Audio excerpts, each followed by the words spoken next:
It's me again, doing a little bit of a follow up, I guess, from the previous video. I don't really need these anymore. One second.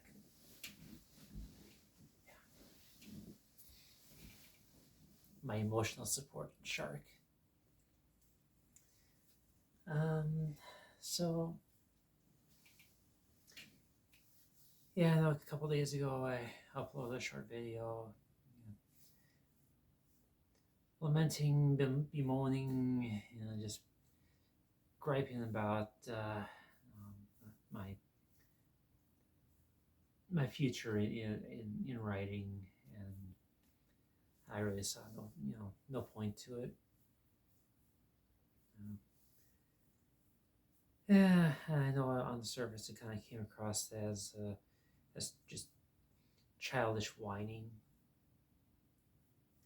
but I neglected to delve in any deeper on that one, kind of explain where I was coming from.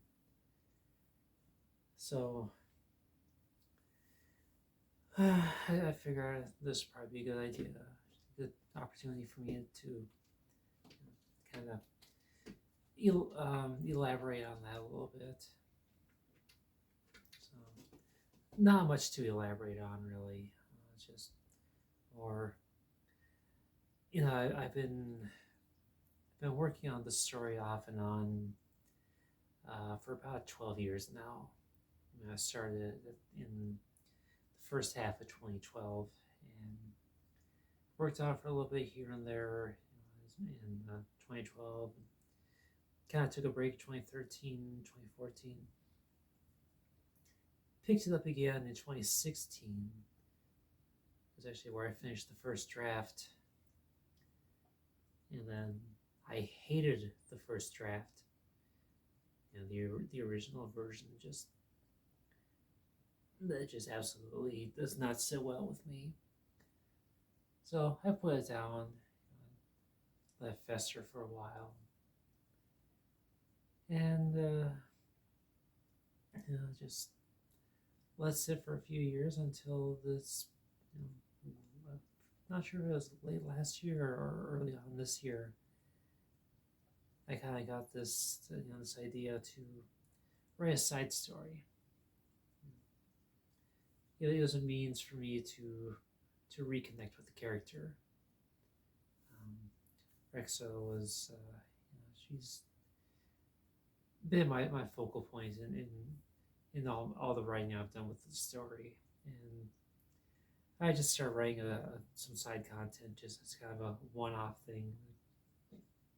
Initially, it was just meant as just as a project to help me get into the mind of Rexa and better flesh her out as a character. Anyway, and then it winds up being its own thing that I decided to go ahead and integrate it into the main story. Still working on that part of it. But through it all, I periodically I'll bring it up on my social media posts, my blog that I used to have, and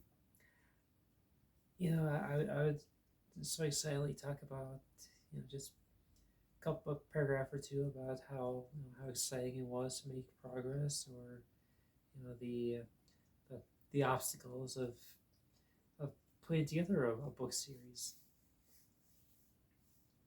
or just giving little hints about the characters,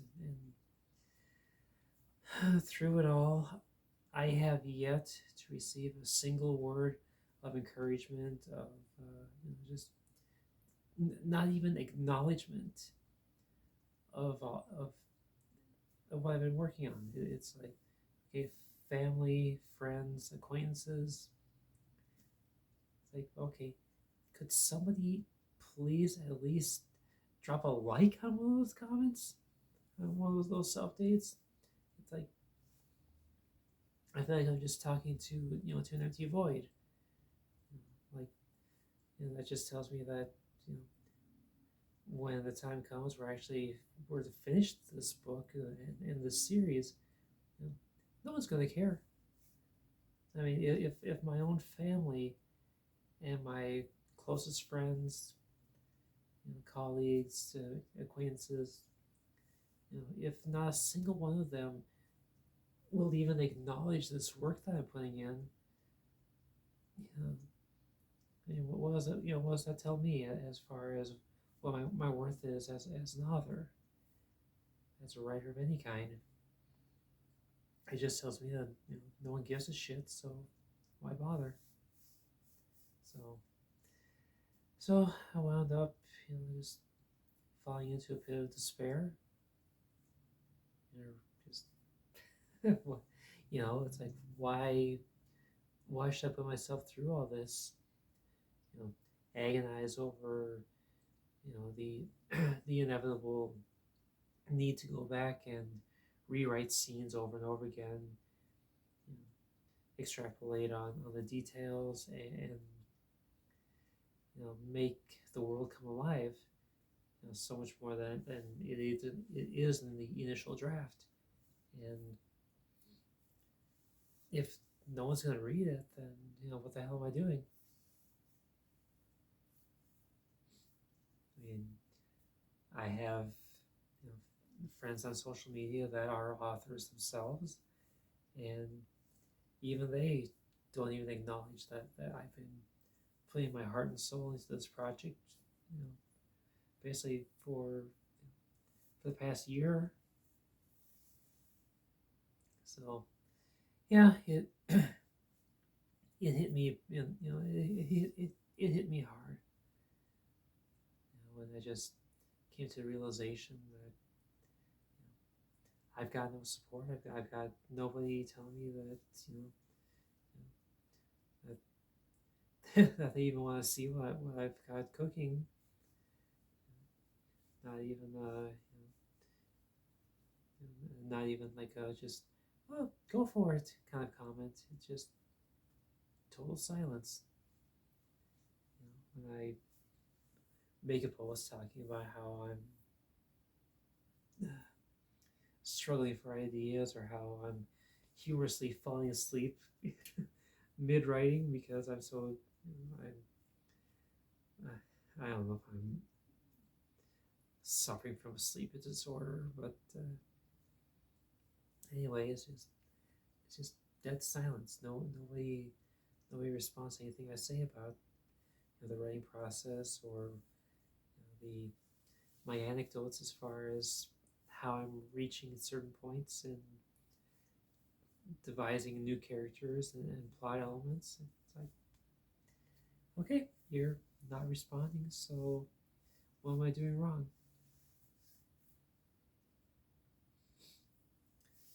And there's also the part where I'm still not 100% on this, but I'm relatively certain that I'm autistic.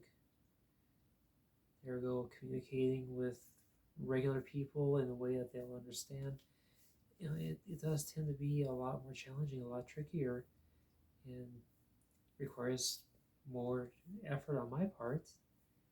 So, and then that'll just take my confidence level down further and further, because now I've got to describe a scene, and how do I phrase it when I see it this way, and I can write it in this way and understand fully what's going on.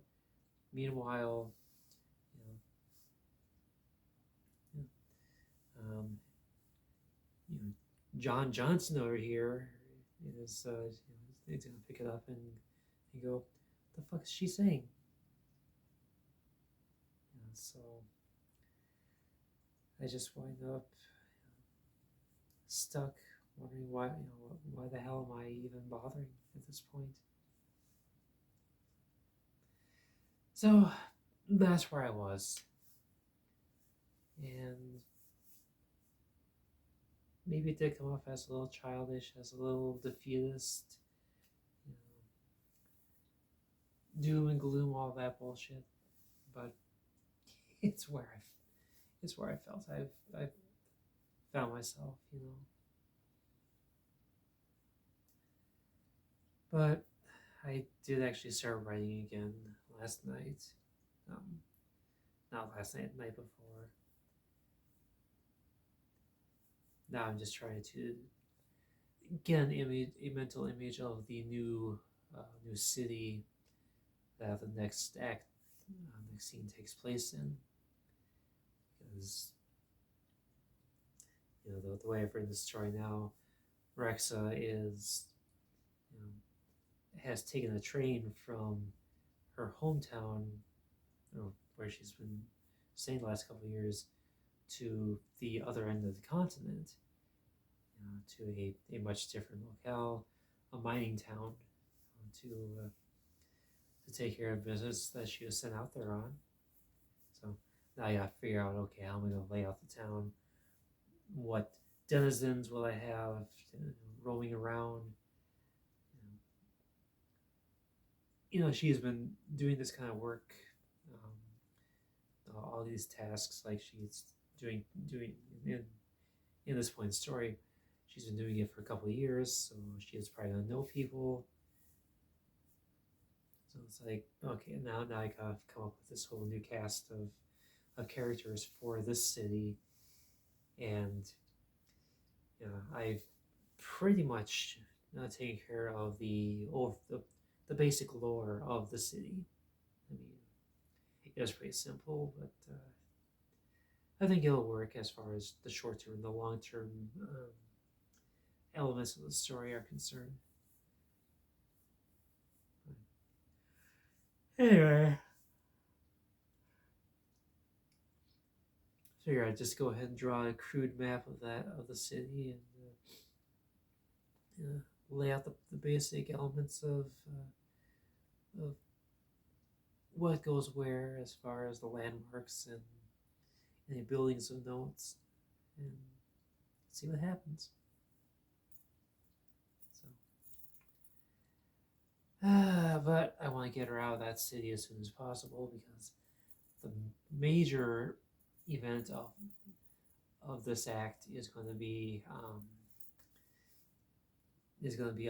the path between that city and the next city that that should be visiting, which is her actual ultimate objective, is to make it there, take care of business before the next things happen. But there's a little surprise waiting on the road between point A and point B. So I want to get to that. I've at the risk of sounding weird, I've been kind of figuratively speaking, I've been salivating over the thought of getting to this point. But the slog to get there, to write the scene in this in this mining town before she goes out there. I'm still trying to determine if the arrival time was like midday or late at night. I didn't go into detail about a layover at the train station midway through the journey. So I'm like, okay, well, it's if I do it this way, she arrives early in the day, probably about 8 to 10 ish. So plenty of time to do everything. Or I do it the other way. Sorry. And she winds up, arriving at 10:30 at night. So I gotta make a choice and stick with it on that one. But anyway, I'm giving away too much of the plot already.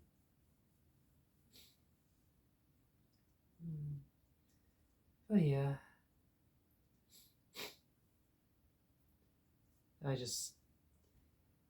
I know there are communities out there where you can submit writing and get feedback and whatnot from strangers, but that's not what I'm looking for. I'm looking for people that I know to at least encourage me, to at least say, you got potential, you know, go get them, that kind of thing. But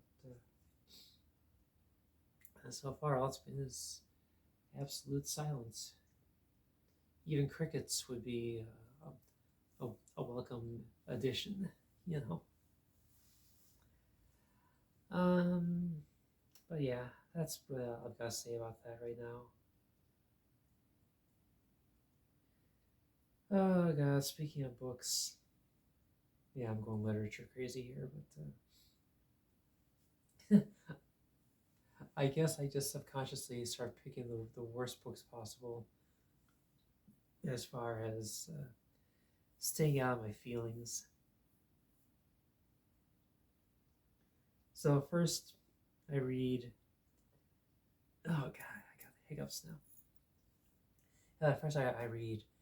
I want to eat your pancreas, which, okay, to be fair, I had heard the synopsis of it, so I knew going into it that you know somebody wasn't going to make it, but it still wrecked me. It still just absolutely destroyed me. Well, fast forward another month or two, and I found myself between manga series. So I'm looking at my shelves, going, "Oh, okay. Well, this one here is it's a 5 volume series I bought very early on in my manga collecting, and this one's called "The Summer You Were There." Well, I didn't know based on the synopsis of it when I first picked up the series. I ordered all 5 volumes, at the same time. So, but I read the synopsis. I didn't read anything about a plot point that was revealed early on that becomes tragic near the end. I mean, I to this to be fair, I have only finished the 4th volume. I'll be doing volume 5 tonight. But it's like in the closing pages of the first volume, there's a lot of foreshadowing that Kaori is sick. They made a point where she had to duck out and use the restroom a bunch, which, okay, that was red flag number one. Red flag number two is a scene at the very near the end of the first volume where she's at home and her little sister is doting on her, asking if she's okay.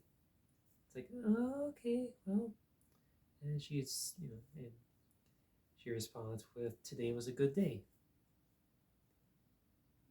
Okay, that's some pretty heavy foreshadowing that, yeah, she's dying. And at the end of the 3rd volume, there's a medical emergency, and then volume 4 is it's all about dealing with the impending doom and how they're going to deal with it. So I know volume 5 is going to be curtains for Kaori, and if I'm saying her name wrong, I apologize. I am not good with a lot of names anymore. Funny that I would talk about that, but when I was young, you know, um, let's just go off on a tangent here. But when I was really young, growing up at home, my, the family was very devout Christian, Lutheran, um, King James Bible and everything. And one of the rituals that we had was every night we would go sequentially through the Bible one chapter at a time and rotate who would read one chapter. And biblical names are just so bizarre, so hard to pronounce. And here I was at like, 10, 12 years old, whatever, just rattling off the names like the, you know, like they might as well just be Peter and John. Somehow I lost that ability over the years. I just don't practice it anymore. But anyway, so I know volume 5 is just going to be a real tearjerker. And of course, I'll be at work doing it, so that's going to be fun. Be at work reading that final volume, probably bawl my eyes out because, well, somehow or other I've become even more sensitive in the past 2 years, 3.5 years really. Because HRT is a bitch sometimes like that. But I guess it's also kind of a plus as well in certain occasions. Ow. But, shit, yeah, speaking of bawling eyes out. So last week, it seems that my family on my dad's side is really trying to ratchet things up with the speed of their mortality. Um, so anybody who's been following me for a while now knows that back in February, back in January, my uncle on my dad's side, he passed away, and I found myself in kind of a no-win situation there because the funeral was going to be in Missouri, and you know that Missouri is not exactly a trans-friendly state. So as much as I actually did want to go, I wound up having to skip out on the funeral entirely, aside from watching the live stream. They had the burial, the interment, is that how you say it? Of the body at the cemetery out of South Dakota, which, again, not a trans-friendly state. But yeah, so now, just last week, my aunt on dad's side has also died. And this woman, she has been sick for years and years and years, and it's just been this slow, gradual, like a snail's pace in her progression from healthy to fatal. And I got the text updates secondhand from my sister. Yeah, we still talk, I guess. And apparently, by the end of it all, my aunt was so bad off that she weighed about, what was it, 70 pounds, and she wasn't healing. Like, she had sores on her back, and you could actually see the spinal bones. Like, you could see through her skin. So she was in horrible shape in the last week that she was there, that she was alive. But so she passed Thursday afternoon, it sounds like, and I got the details about the funeral. They're calling it the celebration of life, and again, it's going to be in a very a deep red state down in Texas this time, which I mapped it out, and by road it's 1,200 miles. So yeah, fuck that. and by plane, who knows how long that would take. But the fact that it's in Texas basically precludes me from ever going. So I'll be skipping out on that funeral again, which sucks. But I can't really risk it, you know. But you know, here we are now, and on my mom's side they had four. And on my dad's side they had five kids. Okay, so you know, for a fun fact, my mom's side, healthy does not describe any of them. Well, I can't vouch for two of them, but the other two are just, yeah. I have no idea how they're still alive after all these years. Meanwhile, on my dad's side, you know, yeah, they weren't the greatest about their health, but I figured that they would have outlived the on mom's side. But anyway, so now of the nine, we are down my dad, Frank, and now Marvelous is gone. So that leaves the nine, we're now down to six. So, and two of them within 1 year is, you know, that's rough. But at the same time, I just don't really feel all that, you know, broken up about it. And I thought about it, and I've been keeping my family at more and more of a distance as time goes by, largely because of my identity. But it's been that way even longer. I mean, ever since I was old enough to make the decision on my own of, you know, whether or not to keep in touch with the family. You know, I've just been letting the distance between us grow and grow and grow. So, so now I'm at the point where, you know, outside of mom, you know, I'm really not going to be emotionally affected by any of the rest of them dying, which is terrible to say, but it's the truth. And mom, well, yeah, I guess, you know, she'll be an interesting one to see just how broken up I am.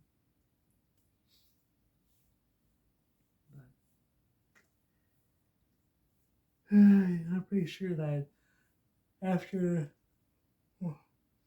the funeral, after the estate is settled with mom, whenever that happens, I do plan to go no contact with most of the rest of the family. So,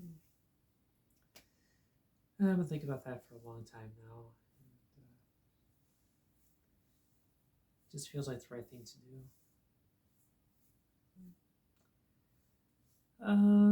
Yeah, anyway, I'm gonna end this here, and I'm gonna upload now and go to bed.